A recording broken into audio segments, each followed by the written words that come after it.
Hi everyone, it's Rudi again. I'm here in the southwest of England on the Jurassic coastline, very beautiful part of the UK, and I'm very lucky to live here. It's a beautiful place. The energies are ancient and earthly. And I kind of chose this place just to talk about my book, Who's Talking? The Search for Who I Am. And the book is about finding your eternal spirit, who you are within, the real person, not the person that's talking. We are so sacred and beautiful. This earth, all of this, we created this. We're part of this. And anything less than knowing that is living a life that's half-lived. When I say who's talking, we are never going to end suffering in this world. Man's inhumanity to man. We're never going to end this crazy destruction that we have. Now I'm into the negative side. One thing has to change. The only one thing that has to change is us, you and me. You and me, we have to change. And we can't change our beliefs, our religions, our countries, our ideas by losing our mind. Because it's our mind which got us into this mess in the first place. We are more beautiful than that, and we know it.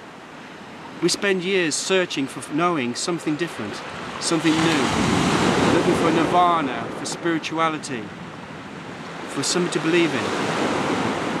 And guess where it is? Inside you. The real you, your spirit, your Holy Spirit within you. This is a journey which I will take you on to understand this, to know this, to free you from your suffering, to find that place called home within yourself.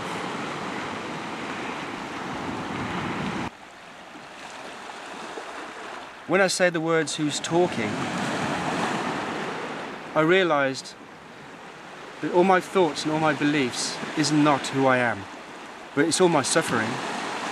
And my thoughts exist upon my past experience, my identity, or who I think I am, my family, my relationships, my community, my environment, my country which I live in. All this forms an identity of who I think I am. And in that is a belief of who I think I am, which is how we live our lives, how we judge other human beings. All of this only causes suffering. I strongly believe that the world can be a new place where there is no suffering of the mind, emotional suffering of the mind.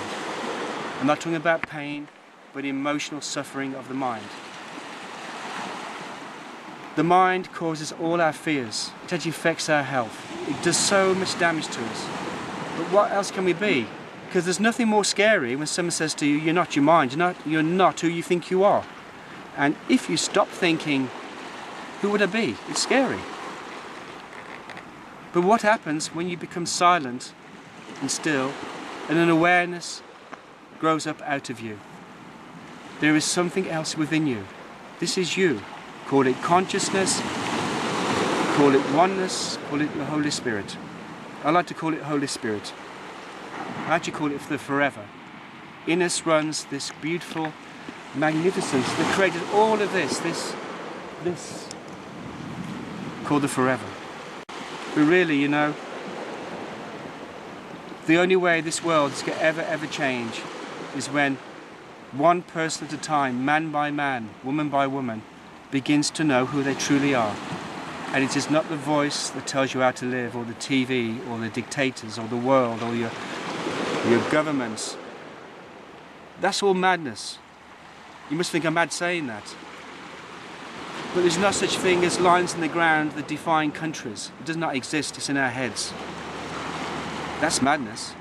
I'm just saying we cannot change what karmically we've built up for years and still live, this crazy world of man, of survival, having more than, getting more than, being powerful than, finding this power in greed, tradition and religions, finding the power within ourselves, in our elitism or in our victimhood. This is not who we are. It's only an aspect. This is the duality of the mind. Some people call it ego. It's duality, it's not who we are, but it serves us well, it survives us. We are this Holy Spirit within, which is beautiful, which is more beautiful you can imagine. There's no words for it. I talk of this because I want everyone in this world to stop suffering and stop identifying themselves in a fear-based identity. Everything we do in this world is fear-based. And if you think it's not, you really should think about what I'm saying. And if you think your life is absolutely wonderfully perfect and all controlled and all in order and safe, you know that's not true in your heart of hearts. Real happiness is not defined by what you believe and what you have. Real happiness is who you are naturally. It's the forever within you. I don't know how to express this, because you know, once you find that point of reference within yourself, that you are just here, this second. Forget the future or the past. This very present moment is the absolute honest truth. And in that is freedom. And in freedom there is love. And in love there is manifestation of existence, of living your life.